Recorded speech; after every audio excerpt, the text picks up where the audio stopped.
नमस्कार। आप सुन रहे हैं दिनकर जोशी की लिखी कहानी एक लावारिस लाश। बाहर की दीवार पर लगी हुई घंटी ने घंटे बजाए। अंदर मूर्ख रूम में बर्फ की बाहर शीला पर सोई 7 नंबर की लाश की निश्वेत आंखों की डरावनी व्याकुलता एकाएक बढ़ गई। मूर्ख रूम में उसके रहने का वक्त अब तेजी से कम होता जा रहा था। यहाँ के कानून की उसे जानकारी थी। लावारिस लाशों को कुछ निश्चित घंटों के लिए ही मूर्ख में रहने को मिलता है। बाद में दूसरे शवों के लिए जगह बना देनी पड़ती है। पहले शव को इलेक्ट्रिक क्रिमेटोरियम में। लाश को इस कानून पर भयंकर क्रोध आया, तिरस्कार हुआ। शायद भस्म बनने के पहले का अंतिम गुस्सा, अंतिम तिरस्कार। यहाँ मूर्ख रूम में भी कानून उसका पीछा कर रहा था। लाश जब लाश न थी तब भी इन कानूनों ने उसे परेशान करने में कोई कमी ना रखी थी। अब लाश बन जाने के बाद भी कुछ घंटे, शायद कल ही था, पहले कोरोनर में से पोस्टमार्टम की हुई यह लाश गले में 7 नंबर का बिल्ला लगाकर यहाँ लाई गई थी। लाश बनने के पूर्व एक युवा पुरुष तेजी से भागती रेल के पहियों के नीचे पटरी के ऊपर कुचला गया था। ऐसा नोट उसके केस पेपर्स में कोरोनर ने किया गया था। लाश ने यह नोट पढ़ा भी था। यह नोट लिखा जा रहा था। तब लाश को हंसी आई थी। लाश बनने के पहले वह पटरी पर चल रहा था। उसने सामने से तेजी से रफ्तार से आती हुई ट्रेन को देखा था। उसे जल्दी से पटरी पार करने की सोची। बाद में विचार बदल गया।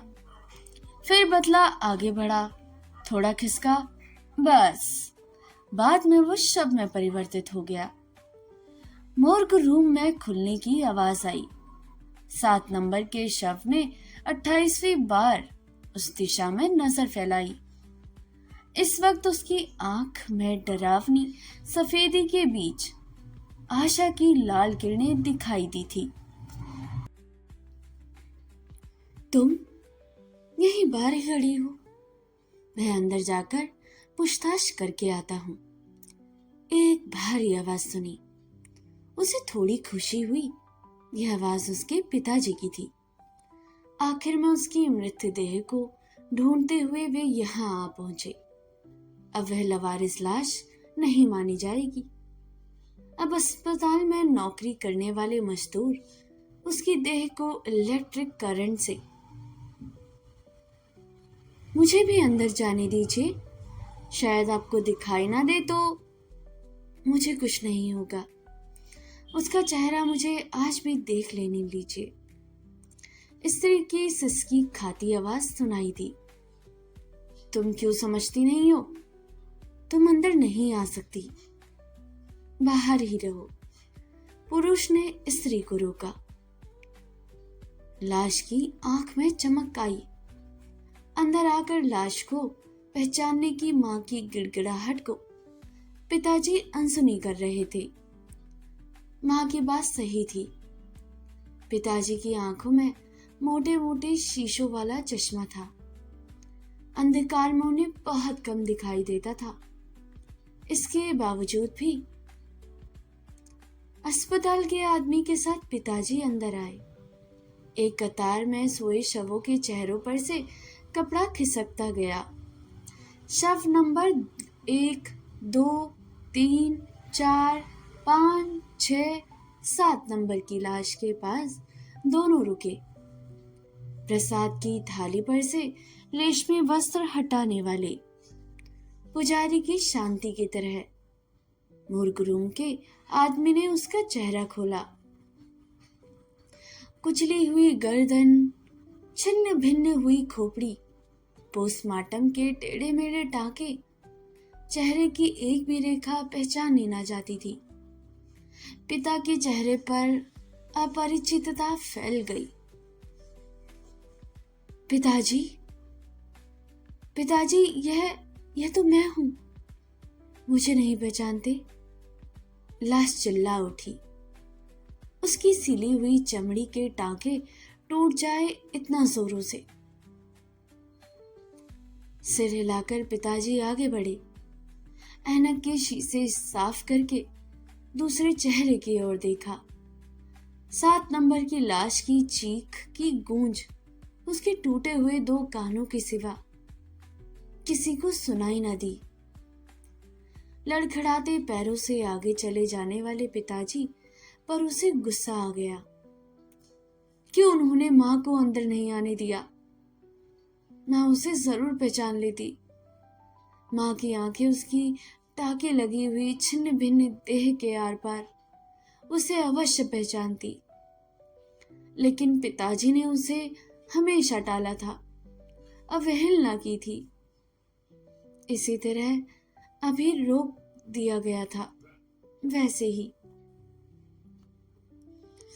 मूर्ख रूम के अंतिम छोर तक घूमकर आते वक्त पिता 7 नंबर के पास थोड़ा आहिस्ता हो गए।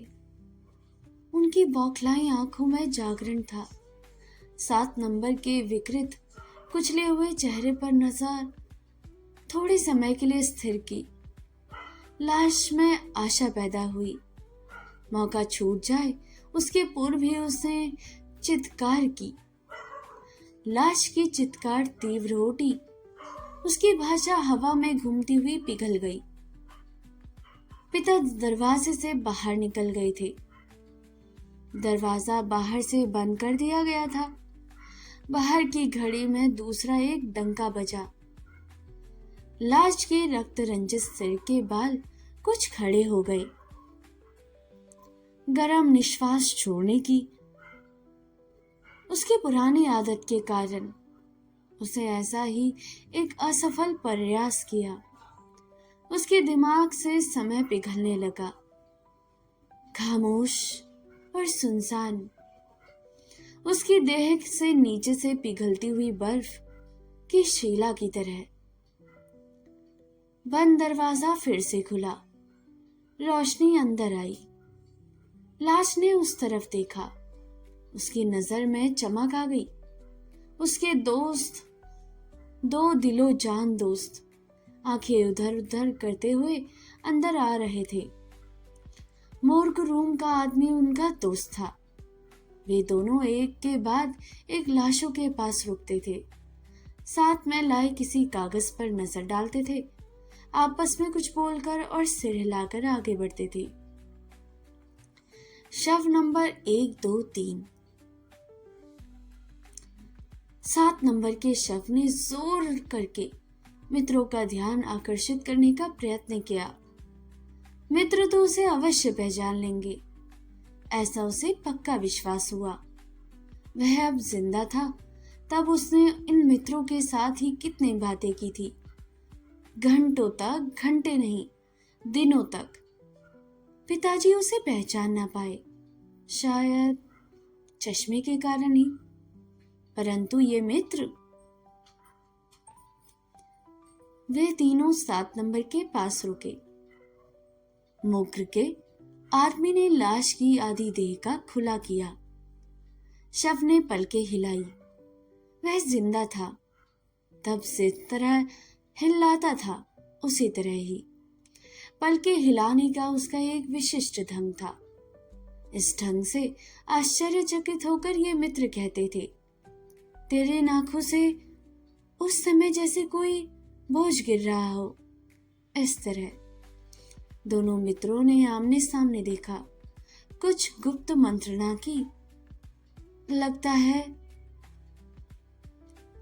कुछ मिलता जुलता है, उससे ज्यादा कुछ नहीं। यह तो घंटों से लाश बन जाने के कारण है। लाश को झटका लगा। मित्र भी उसे पहचान नहीं सके। उसे जोर से आंखें हिलाई। दोनों पलकें झड़क कर नीचे गिर जाए, इतने जोर से। चलो साहब, जरा जल्दी कीजिए। मोग्र रूम का आदमी जल्दीबाजी करने लगा। तीनों आगे चले गए। लाश की पटपट करती पलकें स्तब्ध होकर निश्चित हो गई। बर्फ की शिला काफी पिघल चुकी थी। लाश के अंग एकदम सिकुड़कर जड़ बन गए थे। उसे लगा कि लवारिस बनकर इलेक्ट्रिक क्रिमेटेरियम में जल जाने के सिवा अब कोई मार्ग ही न था। शायद अब वह खुद भी अपने अंगों को पहचान सकने की स्थिति में रहा न था। बाहर की घड़ी ने फिर कुछ घंटे बजाए। कुछ देर बाद बंद दरवाजा फिर धकेला गया। इस बार उस दिशा में नजर ही नहीं डालनी है। ऐसा कुछ पहले पल किया हुआ निर्णय पिघल गया। उसे उस दिशा में देखते ही उसकी सफेद भयावह आंखें ज्यादा स्थिर हो गई। उसकी पत्नी दरवाजे में खड़ी थी। मैं कहता हूं बहन जी, आप अंदर मत जाओ, आप अंदर नहीं देख सकोगी। मोग्र रूम का चौकीदार उसे रोक रहा था। नहीं, मुझे कुछ नहीं होगा। मुझे एक बार अपनी आंखों से देख लेने दो। कहीं वो। पत्नी के शब्द सिसकियों में डूब गए। पत्नी अंदर आई। वह आगे बढ़ी। दूसरी लाशों के डरावने हृदय उसे दिखाए। उसे शायद डर जाए और वापस चली जाए। ऐसा मन में संदेह पैदा होने के कारण 7 नंबर की लाश ने अपना दाहिना हाथ पत्नी की ओर बढ़ाया, ऐसे विश्वास के साथ कि पत्नी इस हाथ को अवश्य पहचान जाएगी। यह हाथ सप्तपदी के समय ग्रहण किया गया था। वही यह हाथ शादी के मंडप में जिसको स्वीकार किया गया था। पत्नी हाथ को पहचान ना सके यह बात असंभव है। यकायक स्त्री के तीक्ष्ण चित्कार से कमरा कांप उठा। दोनों हाथों से आंखें दबाकर पत्नी कांप रही थी, पहले शव के बिछौने के पास ही। मैंने तो आपको पहले ही कहा था बहन जी, चलिए, यह आपका काम नहीं है। चौकीदार पत्नी को सहारा देते हुए दरवाजे की ओर ले गया। दरवाजा फिर से बंद कर दिया गया। कमरे में अंधेरा फैल गया। इस वक्त लाश ने शून्यवत पड़े रहने के सिवा कोई हलचल ना की। अब उसे कोई उम्मीद न थी। अब बहुत कम समय बाकी था। कुछ ही देर में एक स्ट्रेचर उसे उठाकर ले जाएगा। बाद में एक लवारिस लाश के तौर पर कुछ किराए के लोग उसे इलेक्ट्रिक करंट देंगे और वह भस्म हो जाएगा। खत्म। उसके होठों पर जमा हुआ लहू चूसकर गले को गीला करने का प्रयत्न किया।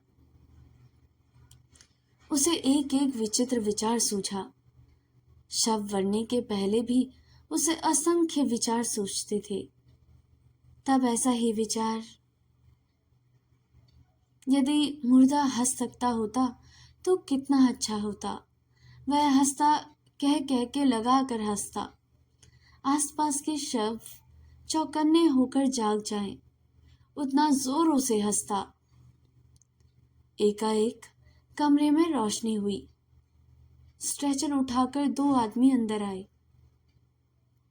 लाश को समझने में देर न लगी। उसका वक्त पूरा हो गया था। स्ट्रेचर उसके पास आकर रुका। उसी देह के ऊपर का कपड़ा ठीक तरह लपेटा गया। कपड़ा कुछ फट गया था। उसके चेहरे पर कपड़े का टुकड़ा फटा हुआ था। उसकी दरार में से उसने बाहर आकर देखा। उसकी देह स्ट्रेचर पर धकेल दी गई थी। उसकी गर्दन में से 7 नंबर का बिल्ला निकाल दिया गया था। स्ट्रेचर उठाकर दोनों आदमी मोग्र रूम के पिछले दरवाजे की ओर बढ़े। अगले दरवाजे की ओर शव ने अंतिम दृष्टि डाली।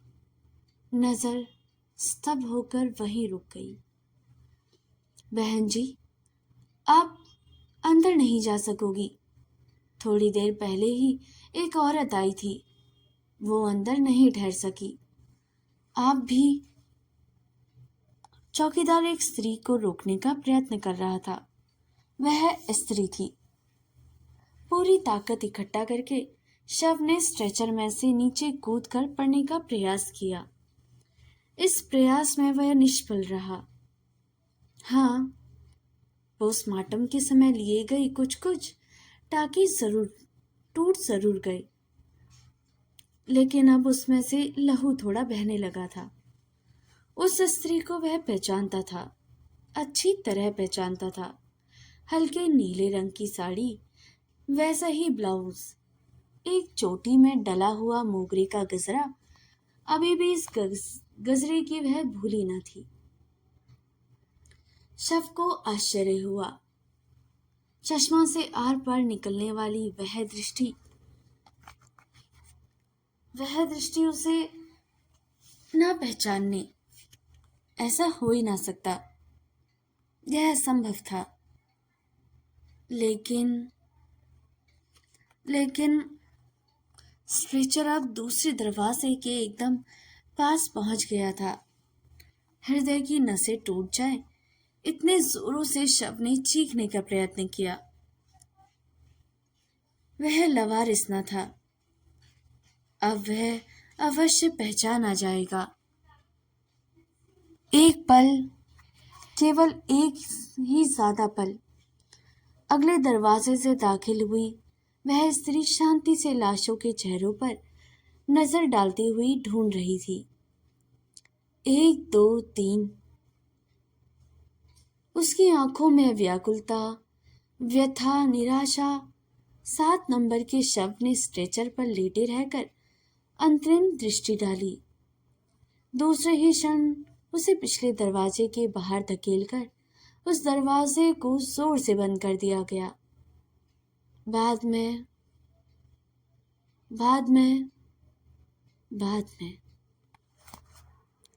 तो दोस्तों, यह स्टोरी यहीं पर समाप्त होती है। क्या मरने के बाद भी कोई पहचान चाहता है? तो ये थी दिनकर जोशी की लिखी गई एक बेहद मार्मिक और झकझोर कर देने वाली कहानी, एक लवारिस लाश। ये कहानी है एक ऐसे लाश की जिसे मोर्ग में पहचानने कोई नहीं आता। वह अपने पिता को, माँ को, दोस्तों को, पत्नी को और अंत में एक प्रेम को पुकारता है। क्या उसे कोई पहचान पाता है? क्या मरने के बाद भी इंसान की पहचान खो जाती है, या वह पहचान ही उसकी सबसे बड़ी प्यास बन जाती है? तो दोस्तों, ये कहानी में एक लाश के बहुत ही बेहद और झकझोर देने वाली कहानी है। इसमें एक आदमी मृत होने के बाद सभी को पुकारता है एक एक करके। उसकी चीख ना उसके पिता पहचान पाते हैं, ना दोस्त और ना ही पत्नी। वह अंत में एक लवारिस लाश ही बनकर रह जाता है और ये कहानी यहीं पर समाप्त हो जाती है। अगर आपको हमारी कहानियाँ पसंद आती हैं तो हमारे चैनल को लाइक, सब्सक्राइब और शेयर करना बिल्कुल ना भूलिएगा। मिलते हैं अगली कहानियों के साथ। तब तक के लिए नमस्कार। अपना ख्याल रखिएगा।